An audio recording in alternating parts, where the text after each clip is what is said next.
We're pleased to welcome today Justin Scripps from the Glenelg Football Club, and obviously Glenelg going through a little bit of a purple patch at the moment, being the SANFL 2023 grand finalists and obviously premiers. Mate, thank you for joining us, and where Glenelg at this year, because it's a pretty scary thought. Yeah, thanks, Pete, for having me. Yeah, it's an interesting one, isn't it? You always get to this time of year and everyone's quicker and faster and stronger and all that sort of stuff. But yeah, look, from last year for us, we obviously lost a few premiership players, but we've gained some players back and covered some of the gaps that we had from the premiership time. But I guess pleasingly, we had sort of 4 Glenelg kids return to the fold, which was great. We got Gordy back from Sydney and Oscar Adams, and luckily enough, Chris Curran come back after a couple of years of PAC, and Max Proud was probably a welcomed return out of retirement. So, and Nick Stevens was the other one lad that we got from Victoria. So yeah, we feel like we've plugged all the gaps from last year, which is great. But it's interesting. We're only, you've got to look at Collingwood this year, like last year's premiers, but you don't get a mandate over winning matches this year when you're the premier. And quite often, a lot of clubs have got a 4 or 5 week jump on you from finishing earlier last year. So we're, certainly under no illusions about it starting again, and everyone starts from scratch. So, and we become the hunted now as well. So that'll be a challenge for us. You certainly took the words out of my mouth there that you guys will be the hunted this year. But obviously, your success over the last 4 or 5 years is probably something that when you go back and look at Glenelg as a club, you've won the Stanley Lewis Trophy in 2019, 21 and 23. That means that everything's just falling into place through all of your grades, and it makes a bit of pressure, I suppose, for the league spots and reserves winning the premiership last year as well. Yeah, and it's an interesting one. I guess you'd take the footy club back, 8 years ago. We were rattling the tin to try and work out where we could keep the doors open. And then, recent history is that we haven't had much premiership success for a while. And I guess what we're seeing now is the outcome of a lot of hard work that our board and a few of our key people have done here over the last, 5 or 10 years to get ourselves into a position where we've got that depth of players. And, we've invested quite heavily as a footy club into leadership development, and that's throughout the business, but, also with our playing group and particularly our junior kids coming through. So we're starting to see the fruits of that labour, which is encouraging. Absolutely. Any themes for this year? Because obviously, you want a bit of hunger still to be in the belly of the players who have won a premiership, and obviously, you want to get that hunger back almost instantly. Is this something that's driven by the leadership or the club, or a bit of a big mix of both? Yeah, look, it's a mix of both. I think, right, I remember back to a BNF last year, and this is quite aspirational, but at the end of the day, if we were to have some success this year again, this team or this club could potentially be the greatest Glenelg team of our history.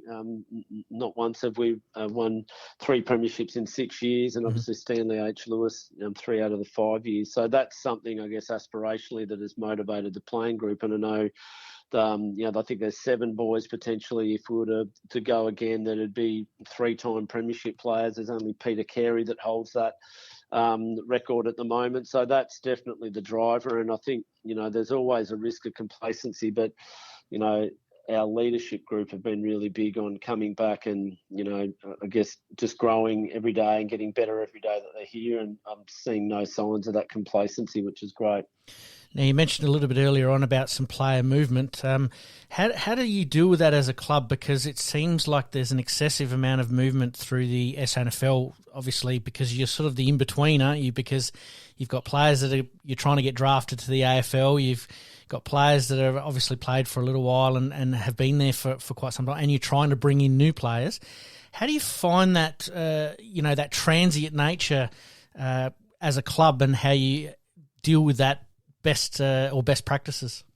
Yeah, I think, look, every competition's in the same boat in regards to losing more talented players up to the next level, and our country clubs and our community clubs are no different when they lose players up to us, and we're no different with, Toby Pink and Bodie Ryan and Ash Moyer and these kids coming through, getting drafted to the AFL. So that's great. It creates opportunity. I guess the other thing, our reserves won the premiership last year, and we've had quite a few kids come through that reserve program. So in any given year, I guess you're going to lose, 4, 5, 6 premiership players, but you need to create space for that next generation coming through. Otherwise, you end up losing them. So I think we've got a pretty good balance of that this year. Just a bit of a side note to that is, do you find that with the SANFL clubs sort of coming back a little bit earlier to compete, obviously, with the AFL listed clubs that you have in the SANFL, do you find that the work-life balance or work-play balance is a little bit out of whack because players are starting earlier and having to commit to bigger pre-seasons and more meetings and, all of that stuff that goes along with it? Yeah, look, I've been involved at this club where we've had a young, inexperienced list, and you need to get the group back earlier in order to put on bulk and get more education into them. But that's not where we're at the moment with our list. So it just depends on where you list at. Like Arriva this year had none of the senior blokes come back before the 8th of January, but we found that they were highly motivated to go and do their own training, and so they come back in better nick than they've ever come. But I do understand, as I said, we've been in situations where we've been in the bottom 3 before with a young squad, and that's not necessarily the case. And I think, by and large, a lot of the guys that are playing SANFL are highly motivated guys now that, really want to get the best out of their footy. Now, for some of them, the beauty of the SANFL competition is that you can be 22, 23. I mean, Brett Turner was 25 when he got picked up from Adelaide, having been overlooked as an 18-year-old. So the opportunity for guys to get drafted after 1 year is still real. So I think that is a motivating factor for a lot of these guys. Absolutely. And obviously we'll talk now 2024, and we have sort of touched on it a little bit, but a couple of trial matches there against Sturt and West Adelaide. How did you find those games, and were you trying different things? Yeah, look, Reva's sort of had a set program in place for all the pre-season in regards to who he's playing and giving opportunity to and balancing out workloads with what we need to do. I mean, ideally, we probably would have liked to have been a bit more competitive on the scoreboard, but at the end of the day, it's been more about the process this year. And I think, our fitness guys really comfortable. Tommy Stevens with where the group's at physically. We feel like we've got enough games and minutes into all of our players, apart from a couple of little injuries. Liam McBean hasn't played a game yet, and Darcy Bailey sort of had a bit of a hamstring injury, but he's back firing and expected to be fit. So, yeah, it's a balancing act, but as I said, I think Darren's really comfortable with where the list is at pre-season. And that's what trial matches are there for, to try these things out. Now, round 1, you come up against the old rivals in Port Adelaide and at home. Usually you don't get a home match in round 1 because of the cricket, I'm assuming. Port Adelaide round 1, excited for that or anticipated match?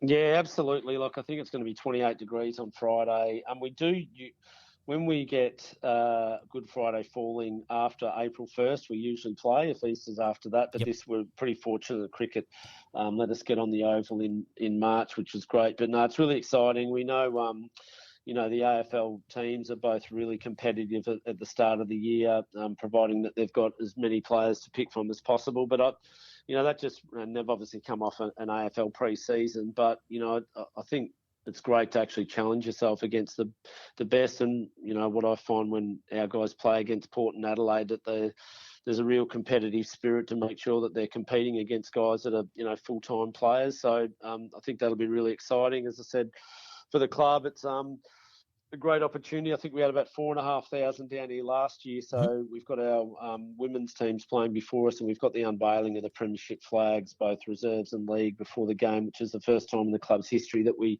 achieved that. So it should be an exciting day. Absolutely.